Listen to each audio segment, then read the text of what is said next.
કચ્છના મુન્દ્રા તાલુકાના ભદ્રેશ્વર સ્થિત હિન્દુસ્તાન એડહેસિવ કંપની અને તેના પેટા કોન્ટ્રાક્ટર શ્રી ગણેશ એન્ટરપ્રાઇઝ સામે વર્કરોનું ગંભીર શોષણ કરવાની ફરિયાદો ઉઠી છે, જેમાં કામદારોને 5 વર્ષથી પગાર સ્લીપ, ઓફર લેટર કે આઈડી કાર્ડ અપાયા નથી. ફરજિયાત 12 કલાક કામ કરાવીને નજીવો પગાર ચૂકવાય છે. વિકલાંગ કર્મચારીઓનું પણ શોષણ થાય છે.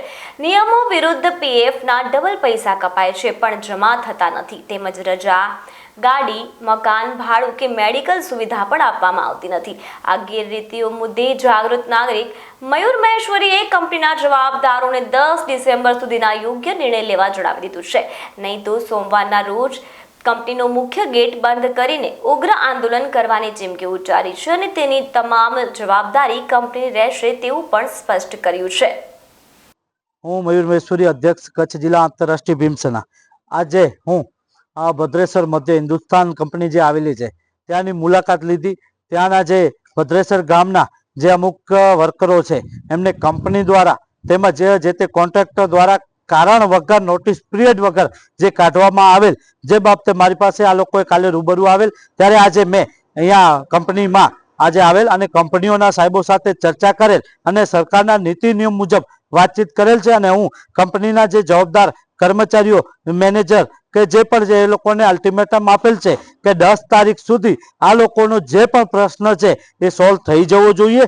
જો કદાચ 10 તારીખ સુધી આ પ્રશ્નો સોલ્વ નહીં થાય તો અમે આ 15 તારીખના રોજ અહીંયા કને લેખિતમાં વહીવટતંત્રને, કંપનીને તેમજ સરકાર સુધી વાત પહોંચાડી અને અહીંયા અમે 5 થી 6 હજાર માણસો ભેગા કરશું અને આ બાબતે જે પણ પરિણામ ઉપજશે કે નીપજશે એની સંપૂર્ણ જવાબદારી કંપનીની રહેશે. કારણ કે આ લોકોને 12 કલાક કામ કરાવે છે જે તે કોન્ટ્રાક્ટર.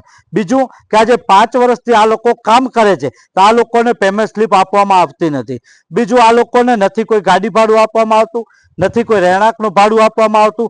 જો કદાચ આવી રીતે સરકાર લાભો આપતી હોય અને આ કંપનીના કોન્ટ્રાક્ટરો આ બધું ચાવી જતા હોય એ પણ યોગ્ય નથી. તો અમારી વાત થઈ છે અને કંપનીના જવાબદાર કર્મચારીઓ સાથે વાત થઈ છે કે આ જે 6 થી 7 જે કર્મચારીઓ છે એ પણ ભદ્રેશ્વર ગામના એ લોકોને ડાયરેક્ટ પરમાનન્ટ કરવામાં આવે, એમ્પ્લોય બનાવવામાં આવે. અને એવું પણ નથી, મેં એ પણ કીધું છે કે કોઈ પણ કર્મચારી કંપનીમાં લોફરગીરી કરતું હોય, હેરાનગતિ કરતું હોય, દાદાગીરી કરતું હોય એમની સામે કંપની જો પગલાં લેશે તો અમને કોઈ વાંધો નથી. પણ નિર્દોષ લોકોને જો કંપની હેરાન કરશે તો અમે આ ચલાવી નહીં લઈએ. પછી સામે ગમે એવો ચમરબંધી હશે, ગમે એવો મોટો મંત્રી હોય, ગમે એ હોય, અમે એમને ચલાવી નહીં લઈએ. તો આજે આપણા માધ્યમથી કંપનીને અલ્ટિમેટમ આપેલું છે અને ચોખ્ખું કીધું છે કે 10 તારીખ સુધી આ લોકોનો નિર્ણય નહીં આવે તો અમે 15 તારીખના અહીંયા કને આમરણ ઉપવાસ મંડપ બાંધી અને 5 થી 6 હજાર માણસો બેસશું, જેની ટોટલ જવાબદારી કંપનીની રહેશે.